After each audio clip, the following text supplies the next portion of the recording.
Welcome back to Starbound, where you can have very odd-looking people read to you even odder stories.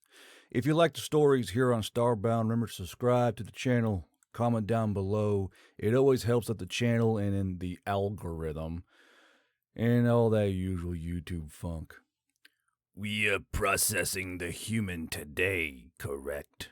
Triarchon Urine asked as the amorphous mass of half-necrotic flesh and ancient metal he called a body crawled down the wallway tunnels on four great steel legs, like a massive spider ambling along its webs. Climbing just beside the younger Stragovian, Triarchon Adrathine looked at his fellow priest lord with one of the synthetic ocular tendrils extending from where a scant remnant of his flesh met the throne crawler he was bound to. His true eyes scanned through the displayed information of a holy data slate in one of his metal claws, so he was confident that Urine couldn't see the revulsion that no doubt marred his face at the sound of his voice, or the sight of his yellowing torso. Urine was the youngest of the Triarchons, overseeing the Cartesian sector. His body was thus the only one with anything left of a humanoid shape attached to the life support throne they were each gifted by the machine god on their bestowment of duty. That he held more of his organic assemblage made what little amount of blood he had left boil. But Adrathine still had his true eyes, great and beady as the day he was born. He would always have them, free of pain and metal. Their black color may have grayed over the centuries, but they still held their glossy shine, and they worked far better than the ocular tendrils. Yes, I believe we are. It will come after the prayers are said and the great sentencing of today's harvest of heretics. Adrathine hissed as he read over their schedule briefly. Despite their divided attention, the brain cages of their thrones navigated through the webs and crannies of their private tunnels easily. Adrathine's was getting too old, though. He could feel it in the processing speed. He would need to get a slave harvested to create a new one later in the month. The older Triarchon let out a grunt.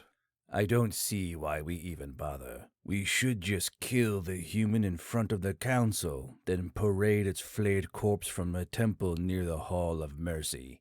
I'm sure the machine god will be pleased at the display all the same. Don't be so hasty, my friend. The machine god might be pleased, but Kalishazar wishes to draw out this offering. First the witness's testimony, and then recitations of the hymnals augmentia. The hymnals augmentia?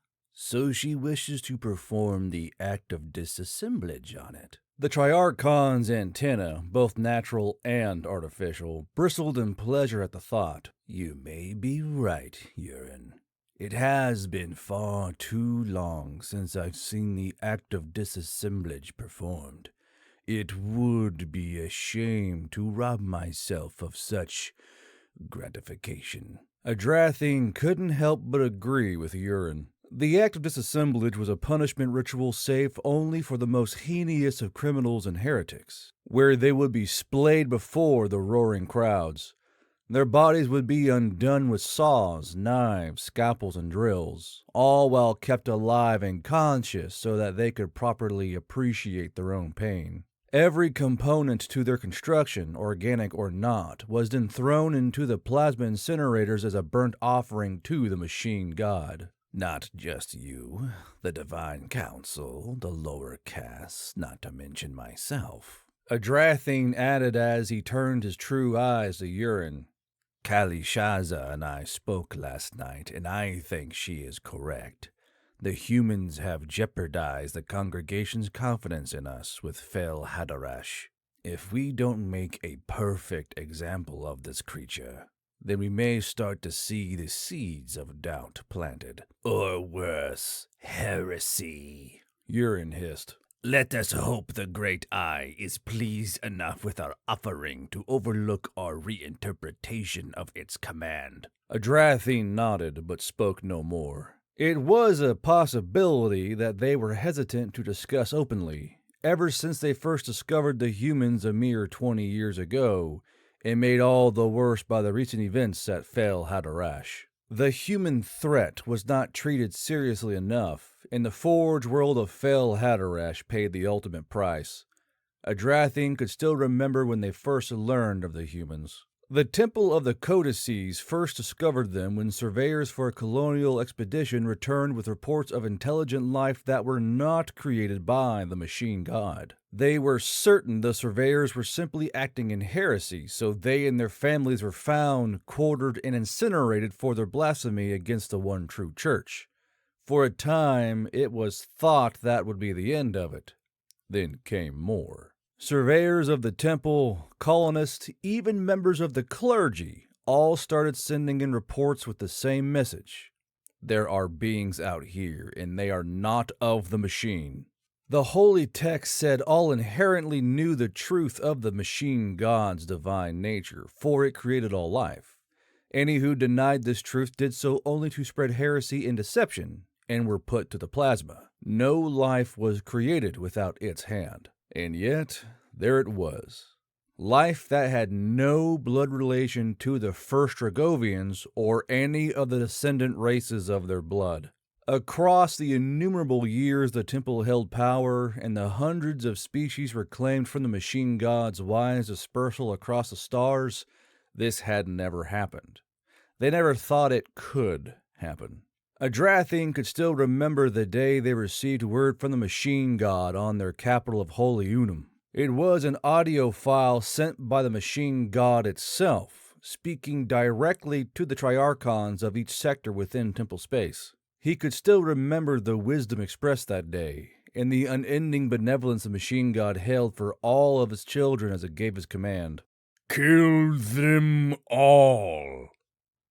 The two of them crawled into the Hall of Mercy on their thrones' mechanical limbs, looming above the great crowd of officials. Nearly every pious soul in the temple was in attendance, from the divine council's high-ranking clergy to the teeming hordes of lower priests and servants.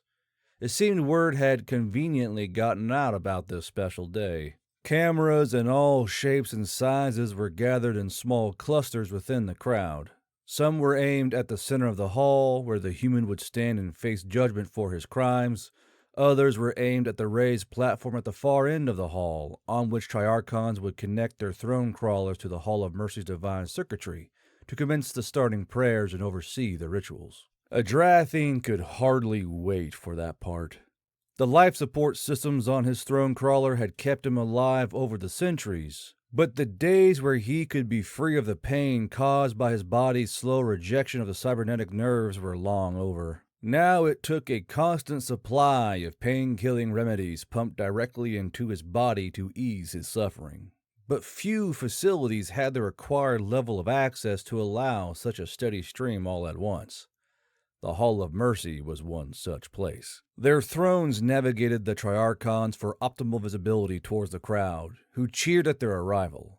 Eventually, they made their way off of the ceilings and walls and to the slots on the platform that connected them to the circuit divine within the hall. Both triarchons let out a sigh of relief as hoses and tubes sprung up and connected to them from below, and began to pump the remedies into their long, withered bodies. Urine noticed something, though, and turned to face Adrathine. I am sensing that you are receiving more remedial fluid than I, brother. Why is it that you are allowed such preference and I not? Adrathine opened one of his eyes just a little as his mind hazed, like a sleepy black tear on his leathery flesh, leading to an inky abyss. Oh, do be silent, Urine. I get more, for I need more. Need I remind you that I have served for 200 years longer than you, and yet you show no sign of accumulating wisdom or grace over such time. Urine grumbled before settling into his throne a little more. It was impossible to truly lay back in it when over 90% of the body was consumed in the union of flesh and metal, but they always tried. Adrathine drifted on the precipice of unconsciousness for a while. The thrones never let them experience sleep either, for it was seen as disruptive to the machine god's plan of continuous productivity. These moments, locked into the connectors of the circuit divine, were the closest to rest any of the triarchons could get. He almost felt like he could dream at that moment.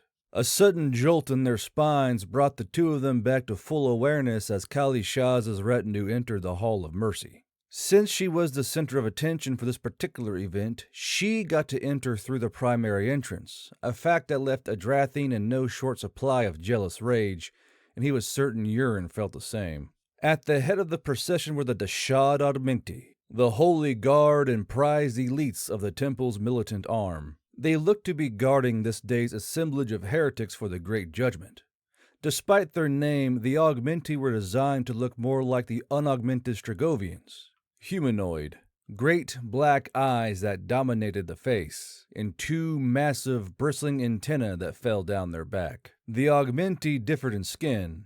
Where a truly organic Stragovian would be a healthy gray, they were gilded gold and silver. After the first line of Augmenti, priests dedicated to the various brotherhoods followed, each specializing in a different book of divine augmentation. At the center of their formation was a great priest, holding an ancient tome in his hands with the utmost reverence.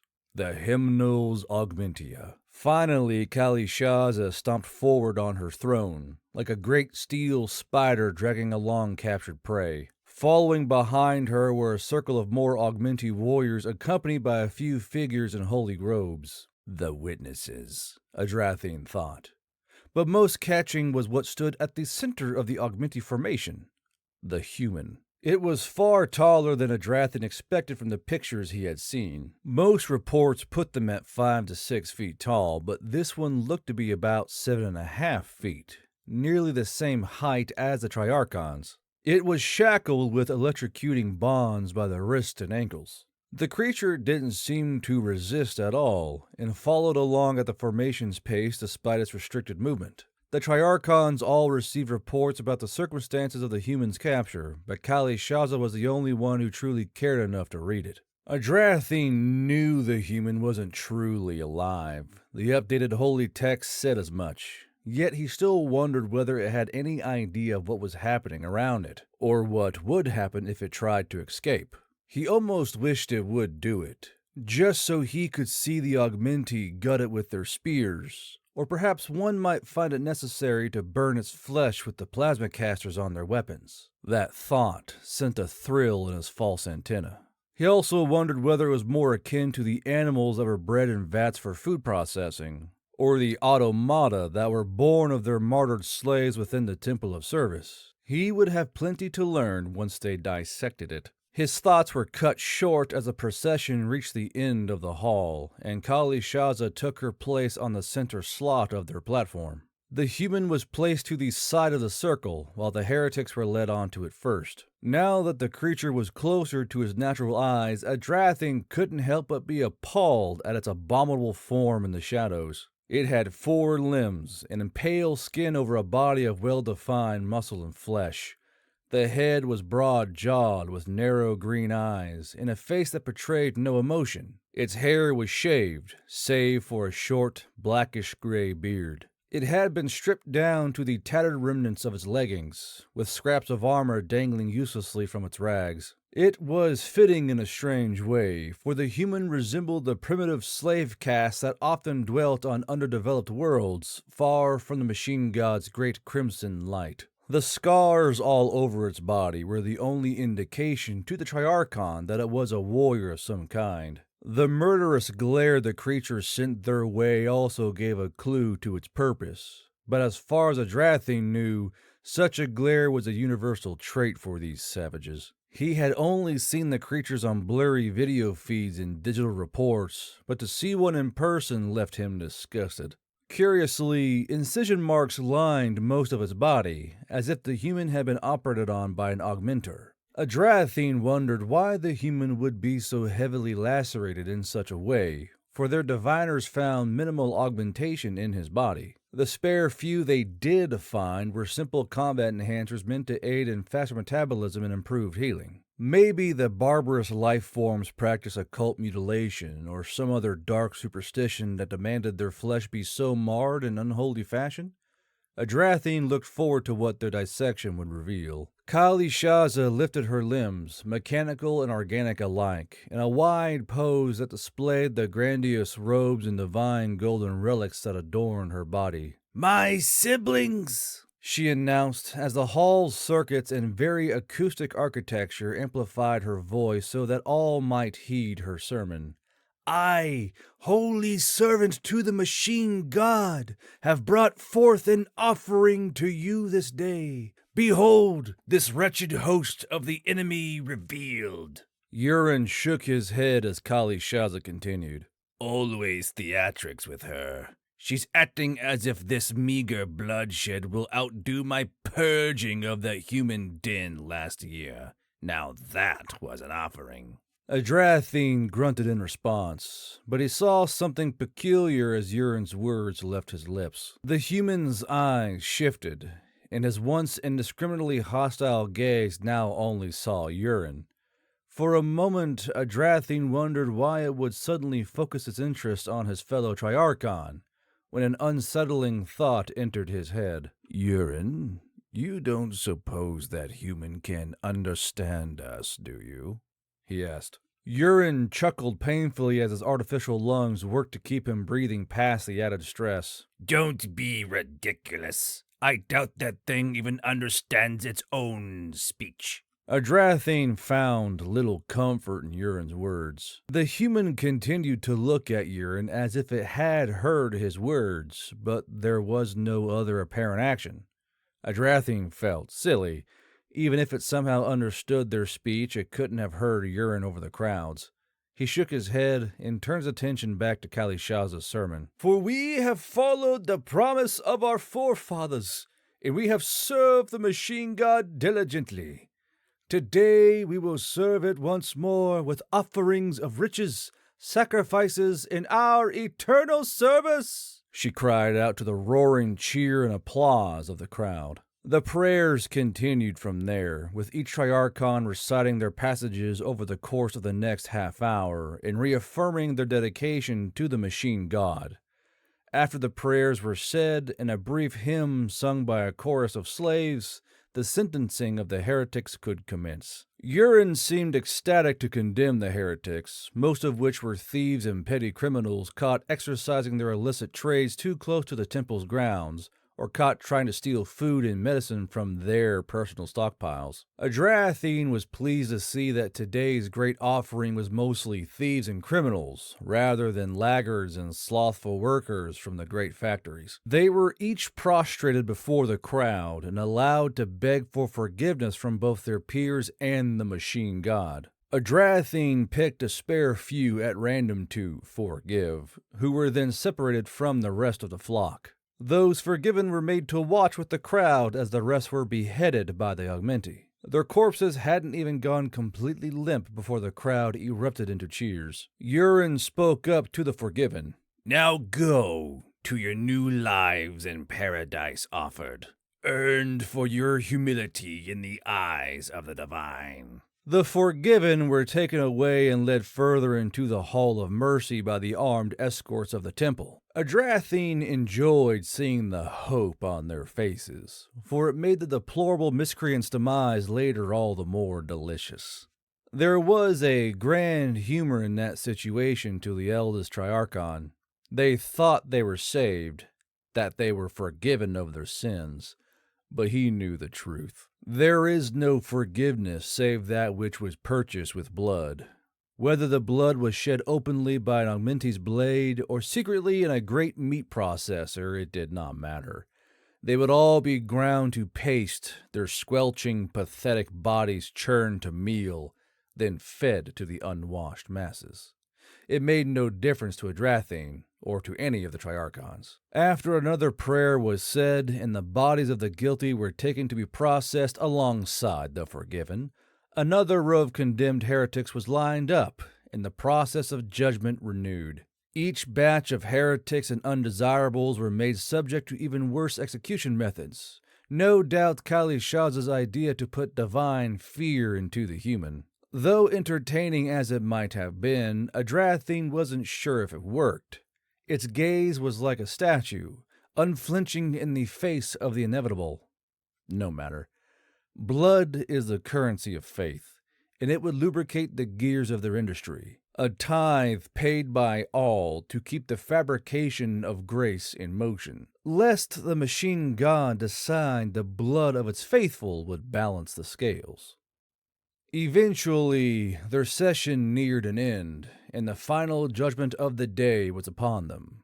Kalishaza waved a hand to her guard and stood proudly before the divine council. "And now, siblings, we shall commence the judgment of the human," she screamed to the ravenous crowds.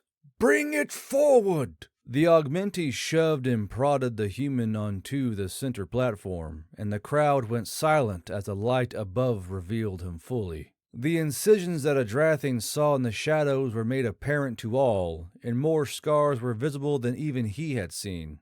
"Bring forth the witnesses," Kalishaza ordered. The civilians in holy robes were brought forward and knelt before the Triarchons. One stood out from their trio, adorned in gold ribbons that hung from her crimson robes in a gaudy display of status. "Your holy grace," she said, "speak your name and how you will be known to this congregation." "I am Kalo, Lord Overseer of the Forge World Fel Hadorash. These are my personal servants, who were also present on the day of the attack." "And what, Lord Overseer Kalo, did you see on that day?" I saw hundreds, no, thousands of ships. An entire fleet of humans surrounded the planet and fought their way past my guard and my military. I rallied the people to defend our temples from the alien incursion, but it wasn't enough. In their wanton barbarism, the human attackers must have angered the spirits of the inner core, for as my forces chased their fleet off-world and into the void, the planetary generators suffered a series of catastrophic antimatter containment breaches. The entire Forge world was destroyed, and my ship was one of the few to escape in time. "And your servants can testify to the authenticity of your story?" Kalishaza asked. "Yes, your holiness." "And can you say for certain that this human that stands before us today was the orchestrator of this unwarranted attack?" "Yes, your holiness. I recognize him as plain as day." Kalishaza smiled before facing the crowd once more. "And since the human is incapable of contesting these claims, there can be no evidence of its innocence. I sentence the human to death by the act of disassemblage."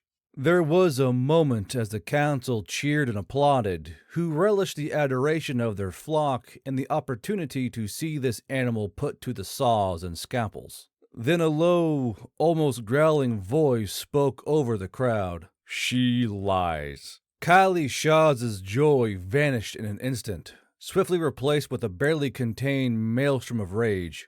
"Who dares to interrupt my judgment? Step forth and make yourself known at once." Nobody moved from the crowd, and Kalishaza disconnected from her slot to stand. "I'm already standing, and I'm already known," the voice said. The shock and anger vanished across the Hall of Mercy as their eyes followed the noise back to the center circle, back to the human. Adrathane's eyes narrowed as he focused on the human.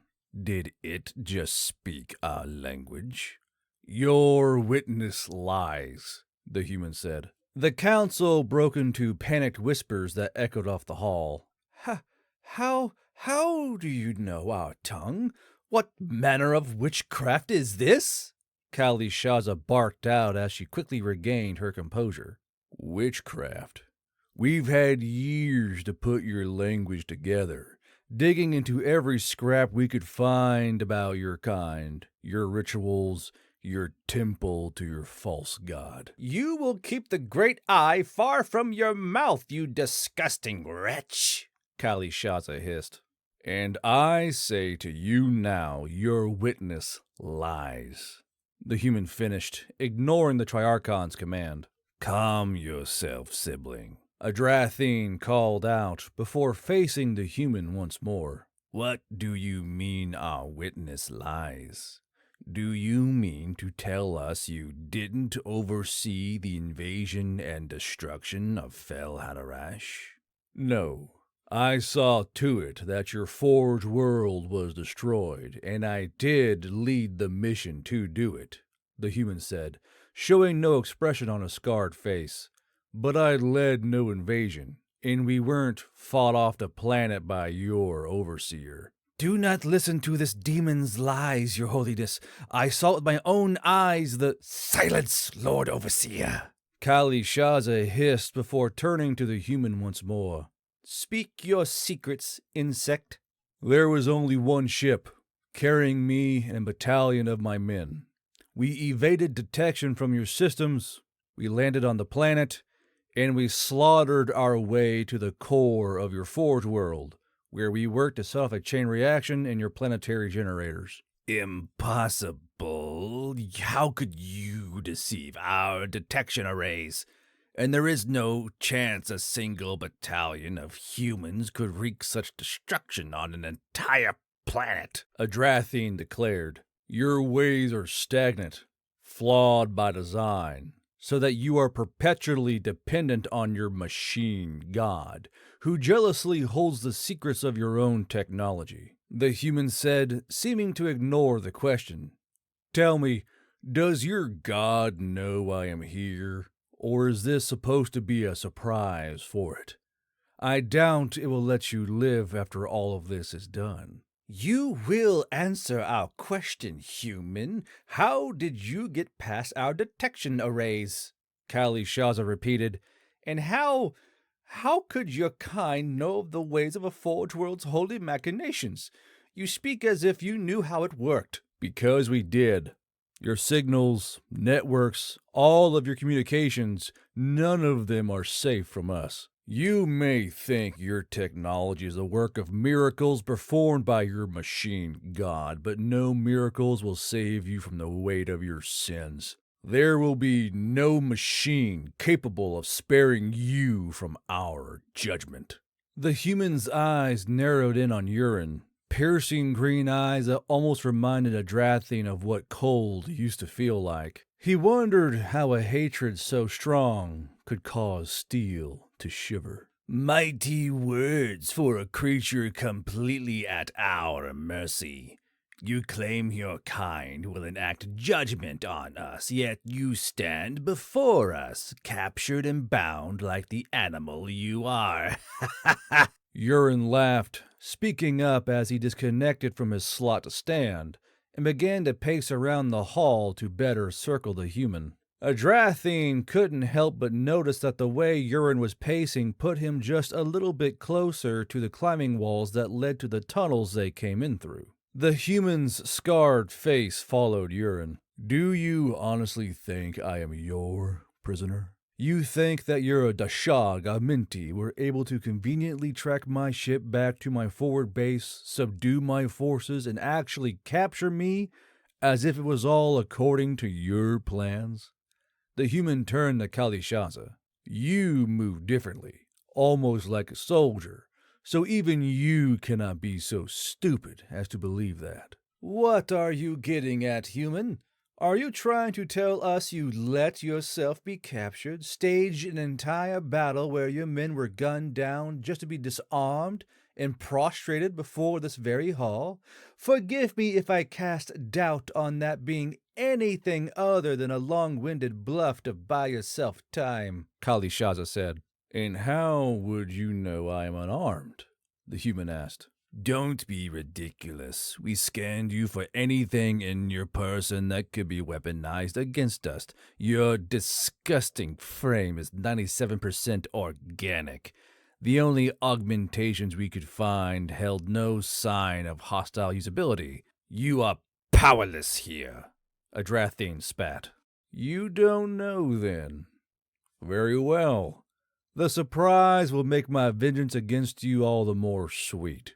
Kali Shaza surged forward, breaking past her circle of augmenti to face the human closer. Vengeance? What vengeance could you mete out to us? We are the Triarchons. We are above you. We are above all. The Augmenti were scrambling to get closer, to put distance between their holy triarchon and the human, but she waved at them to stay away.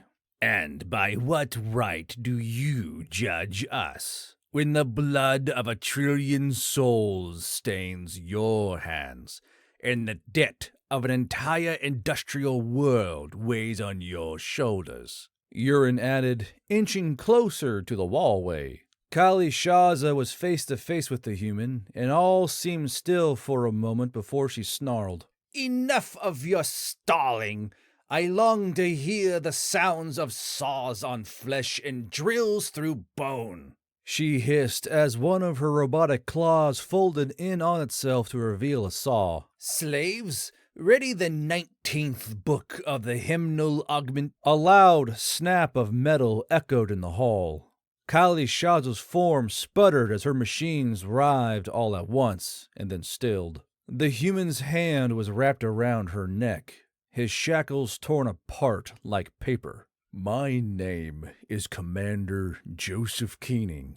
In the blood of your forge world is nothing to the blood of my kin. Now pay your debt. He squeezed, and Kali Shaza's neck popped in an explosion of green viscera mixed coolant and broken steel. Chaos immediately erupted in the Hall of Mercy. The crowd panicked, stomping over each other and trampling across their own corpses to get away from what had just happened, all trying to find their way to the ground level exits. Urine charged up the wallway, and Adrathine struggled to get himself disengaged from the throne slot. The Augmenti charged the human at once. He was too close to fire their plasma casters at, for there was still a hope that Triarchon Kali Shaza might be saved. Their spear points hit rigid steel-infused necrotic flesh as the human lifted Kali Shaza's form like a shield, before shoving it into the Augmenti warriors on his right. One of the warriors was caught under Kali Shaza's weight and was pulped underneath. The formation quickly regained their composure and pushed their attack. Adrathine watched in horror as the human dashed to Kali Shaza's corpse and ripped the saw arm from her frame. The human moved far faster than what should have been possible for an organic, and even as he dodged cybernetic blades and spears, Adrathine could see that the human was sawing into his own gut. The human reached into his abdominal wound and pulled a small object out. It was a black metal rod that was covered in a mixture of blood and some kind of slick jelly. He handled it for only a second before he threw the rod towards the center of the room, where it started to pulse with a tiny blue light. Another second passed, and the human descended upon the Augmenti as if completely unhindered by his wound. He carved through them, a force of nature unleashed with no concept of hesitation, no understanding of pain, and no desire for glory. Adrathine again tried to unlock his throne from the Hall of Mercy slot, but something was wrong. The machinery was taking longer to respond to his command, and when he tried to force his authority to the brain cage of the hall itself, he got no response. That was then he noticed the lights were flashing, and a cursory grazing of the hall's systems with his mind revealed that the entire structure was suffering electrical errors. Adrathine realized the device the human had thrown must have had something to do with this. It couldn't be an EMP emitter, it was far too small for that. He set aside meaningless questions for now. He needed to escape while the human was distracted. The locking mechanism was still not responding, but the Adrathine knew a language all machines could abide by, regardless of interference. He braced his mechanical legs against the lip of the slot, and in a mighty burst of metal and rupturing tubes, forced himself free. Adrathine's mind was still floating in his own body, and he struggled to move along the floor fast enough without slipping on the remedial fluid spraying from both his body and the ruptured slot. He expected the throne's brain cage to compensate, but the damn old thing was performing even worse with the interference. Urine was ahead of him, going up the wallway. When Adrathine managed to get up as well, he struggled to find purchase against the sway of his vertigo and slick on his limbs. Urine, sibling, help me up. I can't stabilize. Urine's black eyes narrowed at Adrathine. Apologies, Adrathine, but it seems my need is greater than yours. At least your pain will finally be at an end when it catches up to you. Urine! Get back here and help me, you wretched sack of pus! Adrathine screamed. Urine made his way up the tunnel. Adrathine was certain he could hear the miserable bastard cackling. Adrathine desperately clawed up the wallway, but he couldn't keep himself steady. For a moment, he felt like he might make it to the tunnel, but then there was a sudden buzzing noise. He felt weightless for a moment, a bright light flooding his vision as a sensation of burning overtook him. Then he plummeted down to the floor. He thought he would never get to feel that sensation again. Adrathine floated in and out of time and being, as if he were within one of the vats that newborn Stragovians were stored in after the labor of their mother. He had forgotten how long it had been since he had felt such freedom from pain, or how good sleep felt. He thought for a brief instant that he could even feel warmth on his skin. Was he dead? Was this the promised afterlife that the machine god rewarded its faithful? He wasn't certain, but he always felt that the machine god would put him to work in the celestial databanks, or have him busy administering his own personal block of heaven, rather than doing nothing for his own pleasure. But this was fine. He never envisioned that rest could feel so rewarding. Then sound started to return, and Adrathine realized he wasn't dead. He couldn't be dead. He could hear some fragment of his life support systems beeping away in his mind. His eyes sprang to life and he could see humans. More of them. Power-armored soldiers with strange weapons, each massive like their leader. They were emerging from flickering orbs of strange energy that looked like the interior of a fractalized lens. He saw one of these orbs pop into being on top of Kali Shaz's body, and watched as most of her broken form was vaporized on the spot. That must have been what happened to him. Portals, Adrathine realized. They were using portals. Miniaturized wormhole technology. How did they acquire such technology without the machine god? Adrathine didn't have long to ponder. His vital sensors were going mad, and slowly their subconscious screaming got louder. He tried to move one of his legs, but felt no response from his throne. He looked down to see that there were no legs.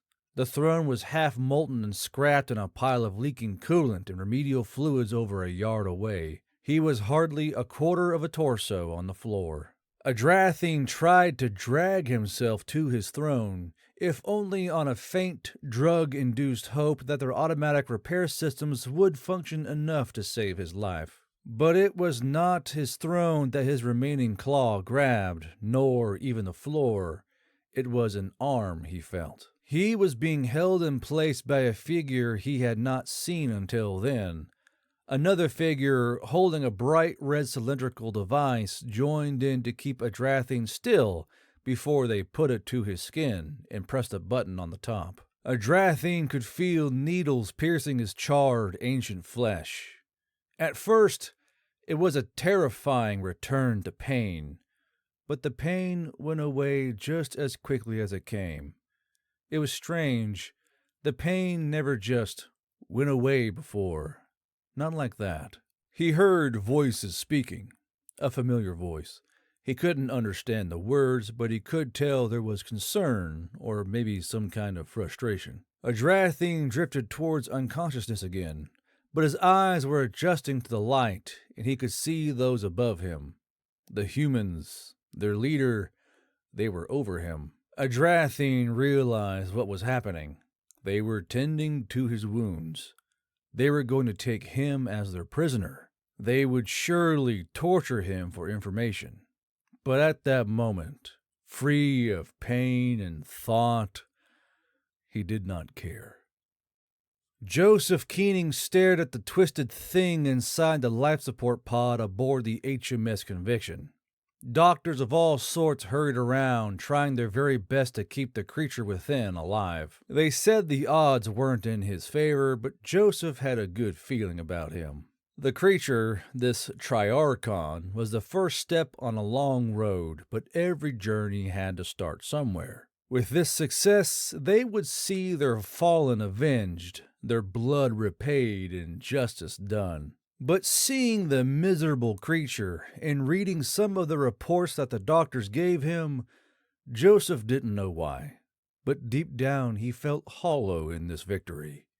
He felt pity for it, for him. What did his God do to him?